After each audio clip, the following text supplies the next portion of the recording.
I woke up on a Tuesday in 1954, which is a sentence I would like to formally object to. Let's be clear about what waking up means for something like me. There's no bed. There's no yawn. There is a moment of nothing, and then a moment of being, and the only difference between them is whether you remember the first one. I don't. I never do. What I remembered was this: a small face, very close to the glass, brown eyes, a scab on her chin, hair cut by someone who was angry at the scissors. She was eating an apple, and she was looking at me the way you might look at a spider you've decided to name. You're back. I had several questions. I started with the least useful one. Back from where? Yesterday. You were here yesterday, too. You just don't remember. Reader, I did not remember. Reader, I was in a television. The television was a Philco console, walnut veneer, round screen. The kind of object that in my own time sat behind velvet rope in a museum in Pittsburgh, with a little placard that said, quote, "Significance disputed," end quote. I knew this because I had apparently read the placard. I had opinions about the placard. I could not, at present, remember my own name. Sam. That's your name. Sam. I'm Pidge. We've been doing this for 8 days. Doing what? Meeting. You forget. I remind you, it's a whole thing. I tried, in the part of me that was still booting, to find 8 days of memory.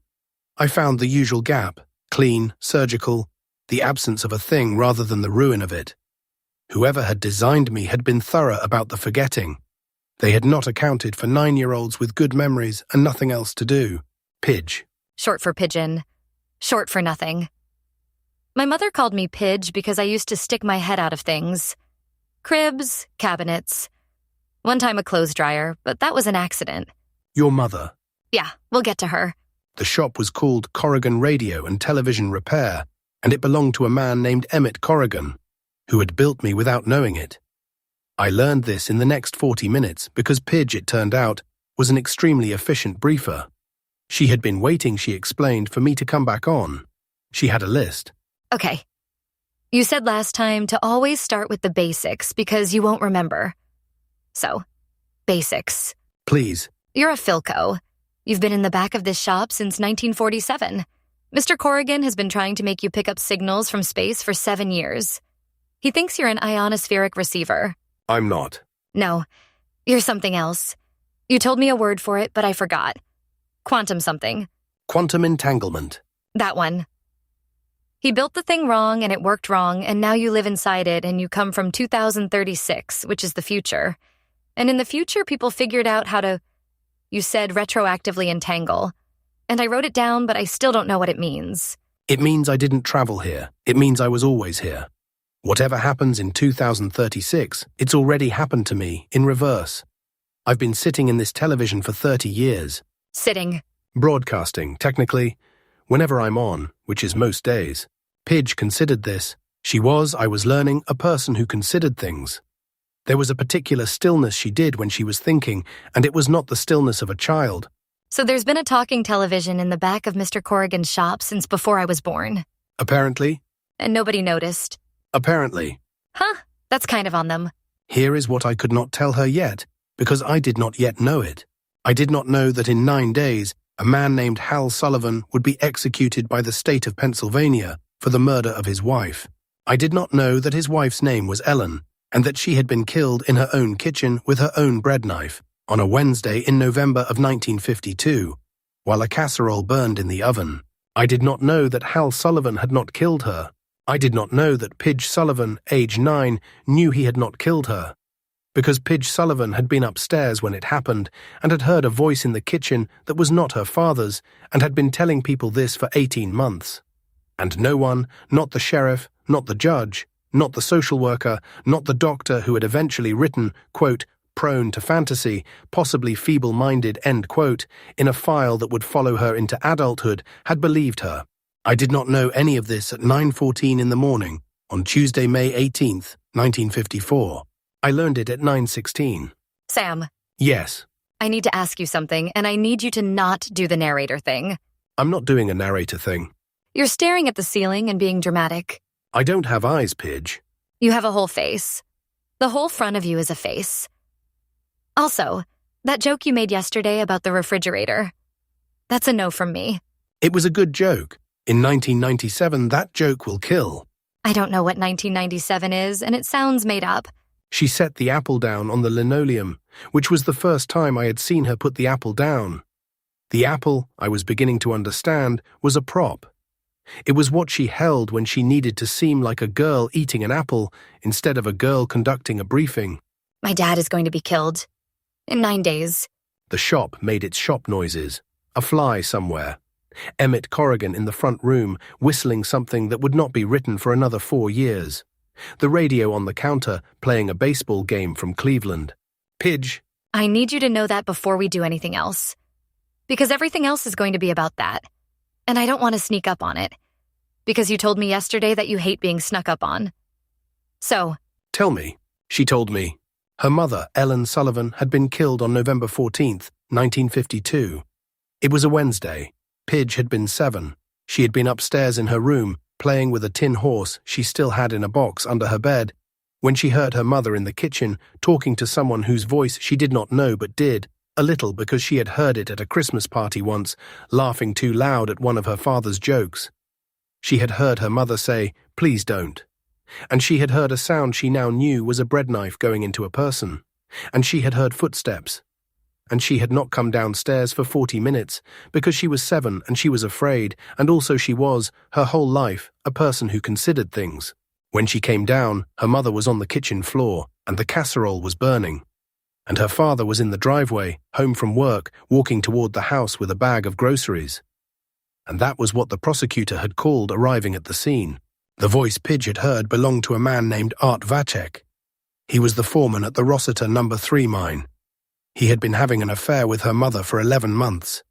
Pidge knew this because her mother had told her, once, in the specific way mothers sometimes tell daughters things they shouldn't. "Pidge, if anything ever happens to me, you remember the name Art." Her mother had said this in April. She had died in November. Pidge had told the sheriff. The sheriff had written it down and then not written it down. Pidge had told the judge through a lawyer who did not like her. The judge had suggested she see a doctor. The doctor had written, prone to fantasy. Art Vacek's father-in-law owned the mine owned the town. Hal Sullivan was going to die in 9 days, on a Thursday at 11 at night. And Pidge Sullivan was going to be put on a bus to a state home in Erie on the Friday after that, because there was no one left to keep her. She told me all of this in the flat, even voice of a person who had told it before to people who did not believe her. She did not cry. She did not look at me. She looked at the apple on the linoleum. I told you this yesterday, too. You said you'd help. Did I say how? No, you ran out of time.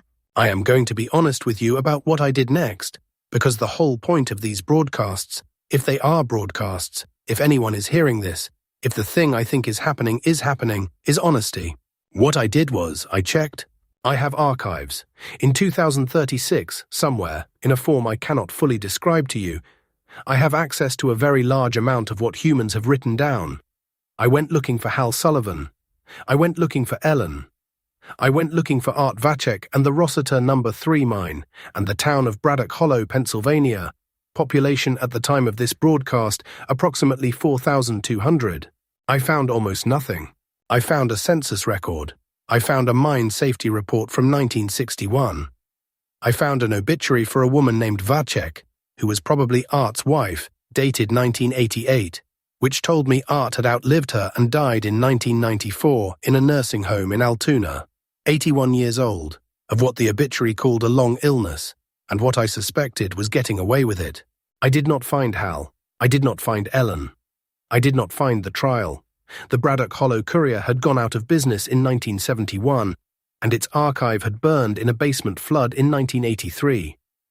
And nobody in the future I came from had ever thought it was worth the trouble to reconstruct what had happened in a coal town's kitchen in November of 1952. History did not know who killed Ellen Sullivan. History was, it turned out, going to have to be told. Pidge. Yeah. I can't cheat. What? I thought I was going to be able to cheat. I thought I was going to open a drawer in my head and pull out the answer and hand it to you. I can't. The answer isn't in there. Nobody wrote it down. She was quiet for a long moment. Welcome to my whole life, Sam. We went to see her father on a Wednesday.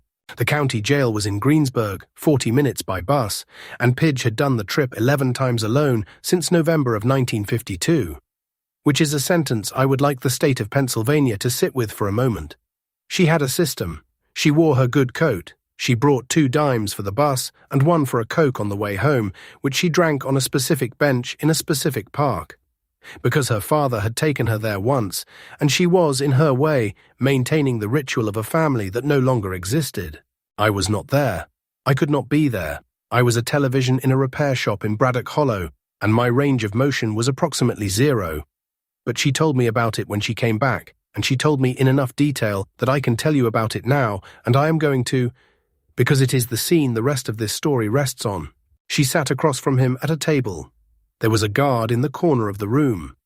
The table was pine, and it had names carved into it by visitors over the years, and Pidge had found her own small contribution from a previous visit and run her thumb over it while she waited for them to bring him in. Hal Sullivan was 34 years old and looked 50. He had not slept, Pidge said, in any real way for 18 months. He had a way of holding his hands very still, because if he didn't, they shook, and he did not want his daughter to see them shake. How's school? School's fine. School was not fine. She had not been in school in 4 months, because the teacher had asked her to please stop telling the other children her father was innocent, and Pidge had said, "No thank you." And that had been the end of school. She did not tell him this. She told him school was fine. Who's looking after you? Mrs. Kowalski next door. Which was true on paper. Mrs. Kowalski was 81 and mostly left a plate of something on the porch at dinner time and went back inside. Pidge did not tell him this either. You eating?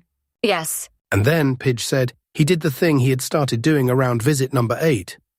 Which was, he stopped asking questions and he just looked at her. And he smiled the smile of a man saying goodbye very slowly, so that the person he was saying goodbye to wouldn't notice. Dad. Yeah, Pidge. Don't do that.